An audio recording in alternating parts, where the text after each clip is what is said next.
उत्तर प्रदेश के अमरोहा में भारतीय किसान यूनियन शंकर के अधिवेशन में पहुंचे आवाहन अखाड़े के मंडलेश्वर दयाशंकर जी ने प्रेस वार्ता के दौरान एक देश एक चुनाव के मुद्दे पर किया भारत के प्रधानमंत्री नरेंद्र मोदी का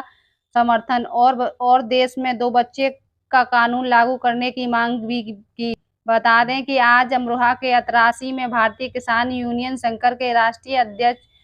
चौधरी दिवाकर सिंह के द्वारा गन्ना किसानों की समस्या को लेकर एक अधिवेशन किया गया था, जिसमें मुख्य अतिथि के तौर पर आवाहन अखाड़े के मंडलेश्वर दयाशंकर जी ने हिस्सा लिया था, जहां पर उन्होंने प्रेस वार्ता की, जिस पर उन्होंने पत्रकारों द्वारा पूछे गए सवालों का जवाब दिया और प्रेस वार्ता के दौरान एक देश एक चुनाव के मुद्दे पर किया भारत के प्रधानमंत्री नरेंद्र मोदी का समर्थन और देश में 2 बच्चों का कानून लागू करने की मांग। एक देश में एक साथ अगर चुनाव होते हैं तो उसमें एक तो धन का खर्चा बहुत कम होगा, दूसरा जो हमारे जितने भी अफसर लोग जो उसमें कार्य करते हैं, जो लोग उसमें कार्य में लगे रहते हैं, उनकी ड्यूटी जो है वो पूर्ण रूप से सुचारू रूप से चल सकती है, क्योंकि बार बार उनको यहाँ से बिस्तर उठा करके वहाँ नहीं जाना पड़ेगा। ये जो है हमारे देश की नीति बिल्कुल सही है, इसमें कोई गलत नीति नहीं है। एक साथ विधानसभा के और लोकसभा के चुनाव होंगे तो सबको उसका एक ही बार में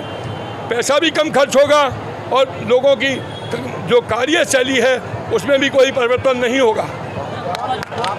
2 बच्चों का कानून भारत में अवश्य लागू होना चाहिए, क्योंकि 2 बच्चों का कानून आप अपने बच्चों को सुचारू रूप से अच्छी शिक्षा दे सकते हैं, उनका लालन पालन कर सकते हैं। अगर उन बच्चों की हम देख रेख नहीं कर पाएंगे तो उनको शिक्षा नहीं दे पाएंगे तो हमको संतान पैदा करने से क्या लाभ होगा।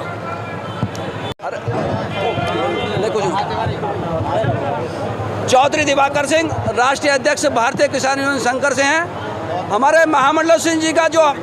आशीर्वाद और गुरु जी का प्यार है, उसके सहारे से, उनके आशीर्वाद से प्रदेश और देश की जनता का भला करने के लिए यदि मेरे शरीर का एक एक कतरा खून का भी जाएगा तो मैं पीछे नहीं हटूंगा, क्योंकि मुझे गुरु आज्ञा है और गुरु आज्ञा में रहकर आज तक जो करता आ रहा हूं वो किसी बहुत बड़े संगठनों से भी नहीं हो पाया है। यहाँ पर जो डकैती गन्ने में विभागों में हो रही है, जो भ्रष्टाचार है, उसे ख़त्म कराने के लिए मैं अपने आदरणीय गुरुजी के माध्यम से सीधा मुख्यमंत्री से मिलता हूँ और वो सब कार्य सिद्ध होते हैं। जय जवान जय किसान।